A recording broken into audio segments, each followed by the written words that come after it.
Tuhan bersamamu. Inilah Injil suci menurut Lukas.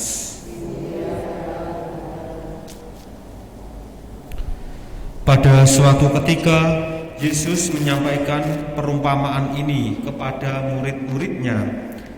Mungkinkah seorang buta membimbing orang buta? Bukankah keduanya akan jatuh ke dalam lubang?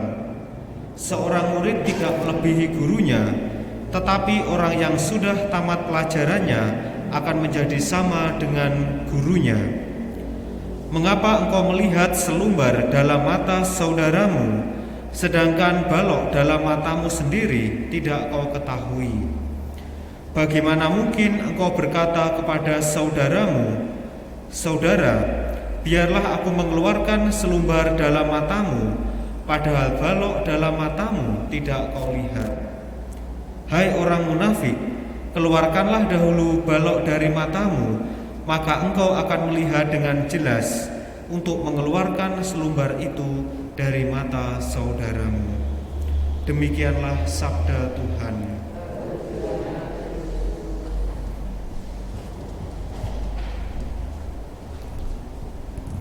Saudara-saudari yang terkasih, Yesus bersabda kepada kita semua melalui Injil Lukas. Di sini Yesus hendak menyampaikan suatu tanggapan atau suatu kritik atau sebagai suatu penilaian terhadap cara hidup manusia. Dalam hal ini konteks bagi bangsa Israel.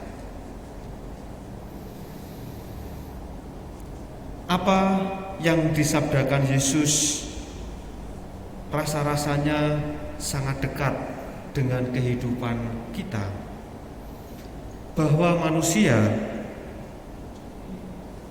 cenderung dengan mudah untuk mencari kesalahan sesamanya. Manusia dengan mudah menyalahkan siapapun juga. Manusia seringkali merasa benar, sementara yang lain merasa salah. Apa yang disabdakan Yesus menjadi suatu kritik, ya, sebagai suatu tanggapan tentang cara hidup, sikap batin dan mental bagi murid-muridnya. Maka di sini Yesus mengajak kita semua sebagai murid-muridnya untuk memiliki suatu sikap mawas diri atau introspeksi,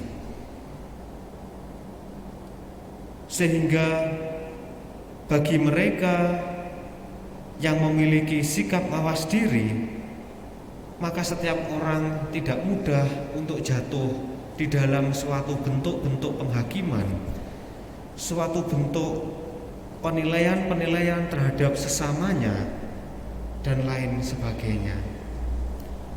Pengalaman Paulus yang dikisahkan kepada Timotius,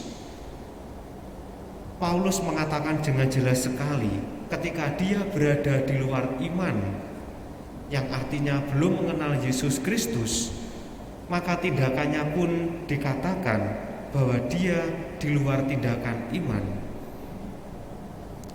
Dan ini mau mengatakan bahwa ketika orang jauh dari Tuhan, maka yang muncul, yang dipikirkan, yang dikatakan adalah orang-orang yang tidak mencerminkan hidup berdasarkan belas kasih seperti yang diajarkan Yesus kepada murid-muridnya.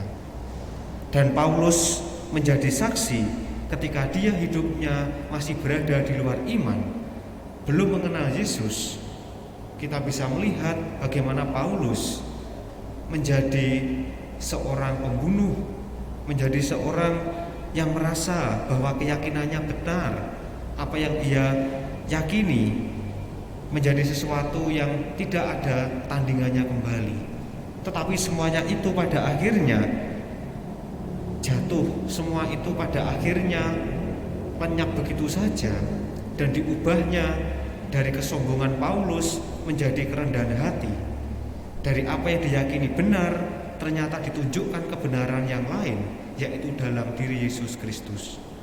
Maka sangat jelas sekali melalui sabda Tuhan yang kita dengarkan, kita diajak untuk membangun relasi dan komunikasi secara mendalam dengan Yesus sebagai Tuhan dan Guru kita.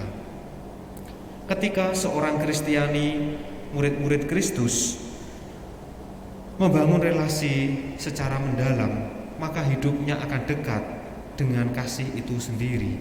Maka tindakannya pun tidak akan seperti yang dijadikan kritik oleh Yesus Kristus. Oleh karena itu, marilah saudara-saudari yang terkasih, sebagai murid-muridnya, kita lebih mengutamakan membangun relasi kepada Allah yang kemudian berbuah kepada sesama kita, hadir bukan untuk menyalahkan keadaan, menyalahkan orang lain, tetapi justru kita mau senantiasa belajar, mengakui bahwa kita pun terbatas, memerlukan pertolongan dan rahmat dari Allah sendiri.